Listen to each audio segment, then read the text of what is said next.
ఆ వేదముల యొక్క గొప్పతనాన్ని ఋషులు వాళ్ళందరూ కూడా చాలా విశేషంగా చెప్పారు. ఇంత విస్తృతమైనటువంటి విషయాలు, ఇంత విస్తృతమైనటువంటి వేదాలు.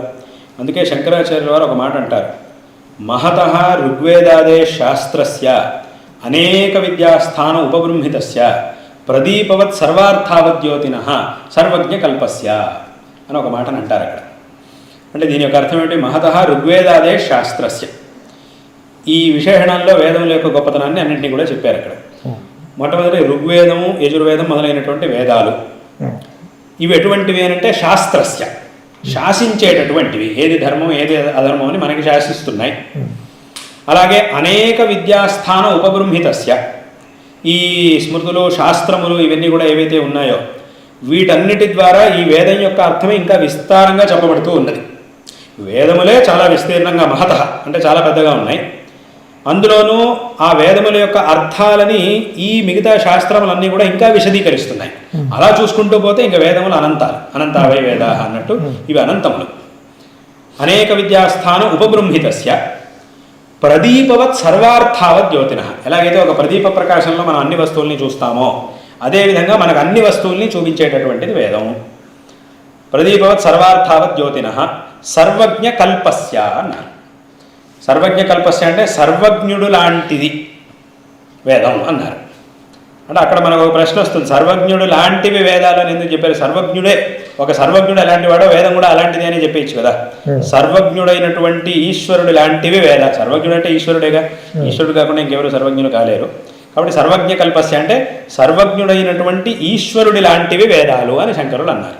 ఎందుకు సర్వజ్ఞులే సర్వము వేదాల్లో ఉన్నాయని చెప్పకుండా, వేదముల్లో అన్నీ ఉన్నాయని చెప్పకుండా అన్నీ తెలుసుకున్నటువంటి ఈశ్వరుడి లాంటివి అని ఎందుకు చెప్పారు అని అంటే అక్కడ మనం తెలుసుకోవాల్సినటువంటి విషయం, శంకరులు అలా ఎందుకు అన్నారు అని అంటే ఈశ్వరుడికి అన్నీ తెలుసు, వేదముల్లోనూ అన్నీ ఉన్నాయి. కానీ తేడా ఏమిటి అని అంటే ఇప్పుడు లోకంలో రకరకాల వస్తువులు ఉన్నాయి. ఈ ప్రపంచం ఇంత విస్తారమైనటువంటి ప్రపంచం ఉంది. ఈ అన్ని వస్తువుల యొక్క జ్ఞానం ఈశ్వరుడికి ఉంది. అన్ని వస్తువులు అని అంటే అన్నీ వస్తాయి దాంట్లో. రాళ్ళు రప్పలు కూడా దాంట్లో వస్తాయి. చిన్న చిన్న రాళ్ళు రప్పలు, ఈ గడ్డి మట్టి ఇవన్నీ కూడా దాంట్లో వస్తాయి. వాటన్నిటి యొక్క జ్ఞానం ఈశ్వరుడికి ఉంది. కానీ రాళ్ళు రప్పలు మట్టి గడ్డి వీటి గురించి వేదంలో ఉండదు. ఏదో మన ఇంటి ముందు పడినటువంటి రాళ్ళ గురించి వేదాలు చెప్పవు. అది తేడా. మరి అలాగైతే వేదంలో అన్నీ ఉన్నాయని అంటారు కదా, దాని అర్థం ఏమిటి అంటే శ్రేయస్సాధనాలన్నీ కూడా వేదంలో చెప్పబడ్డాయి.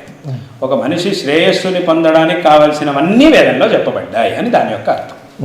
కాబట్టి ఈశ్వరుడికైతే ఈ శ్రేయస్సాధనాలైనటువంటి అన్ని విషయాల జ్ఞానము ఈశ్వరుడికి ఉంది. అది కాకుండా లోకంలో ఉండేటటువంటి చిన్న చిన్న కణం వరకు ప్రతి జ్ఞానము ఈశ్వరుడికి ఉన్నది.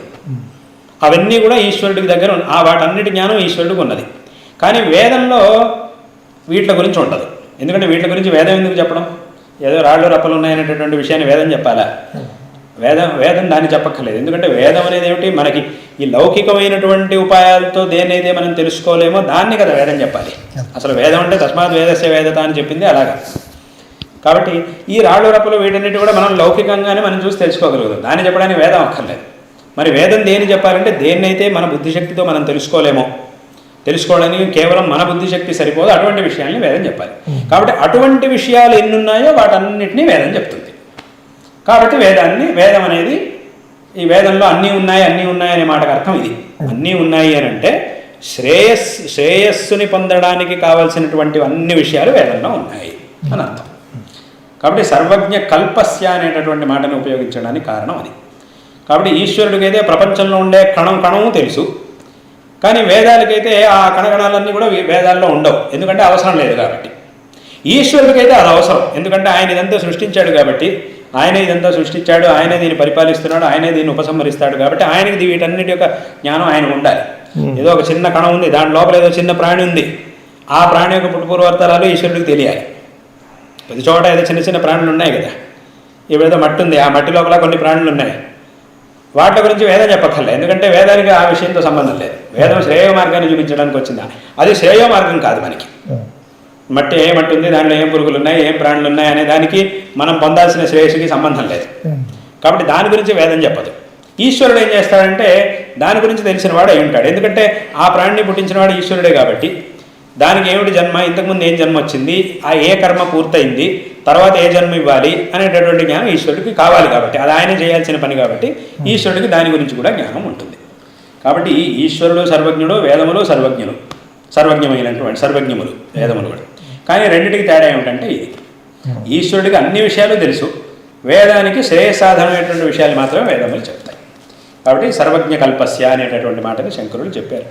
కాబట్టి ఈ విధంగా ఆ వేదముల్లో విశేషంగా మనకి ఋగ్వేదంలో ఎన్నో విషయాలు, విశేషంగా దేవతల యొక్క ఆ విశేషమైనటువంటి స్థుతి, ఆ వర్ణన, ఇవన్నీ కూడా విశేషంగా మనకి ఆ దేవత వర్ణన స్థుతి అవన్నీ కూడా మనకి ఋగ్వేదం యొక్క మంత్రాల్లో ఉన్నాయి. వాటిని ఇప్పుడు ఈ రకంగా విశేషంగా యాగాల్లో ఈ ఋగ్వేద మంత్రాల్ని విశేషంగా దేవతా స్థుతి కోసం విశేషంగా పఠించడం అనేది అదంతా కూడా అక్కడ జరుగుతుంది. ఇలా వీటన్నిటి యొక్క వినియోగం అనేది విశేషంగా అలా ఉంది. అదేవిధంగా మనకి చాలా విస్తారమైనటువంటి మనకి ఐతరేయ బ్రాహ్మణం, ఐతరేయ ఆరణ్యకం, ఇంకా ఉపనిషత్తులు, వీటన్నిటిలోనూ ఎలాగో చాలా విషయాలన్నీ కూడా ఉన్నాయి. కాబట్టి ఇది దీని యొక్క ఆ ఒక గొప్పతనం. అలాగే ఇప్పుడు సామానికి ఋగ్వేదానికి విశేషమైనటువంటి సంబంధం ఉందిగా. ఆ రుచ్యధ్యూఢం సామ అని ఉంది. అంటే ముందు అసలు రుక్ అనేది ఉంటే దాని మీద సామ అనేది వస్తుంది. ఈ రుక్ అనేది ఒకటి ఉంటే దాని మీద సామగానం అనేది ఒకటి వస్తుంది. కాబట్టి దానికి కూడా ఇది మూలమైనటువంటిది. కాబట్టి అది దీని యొక్క గొప్పతనం.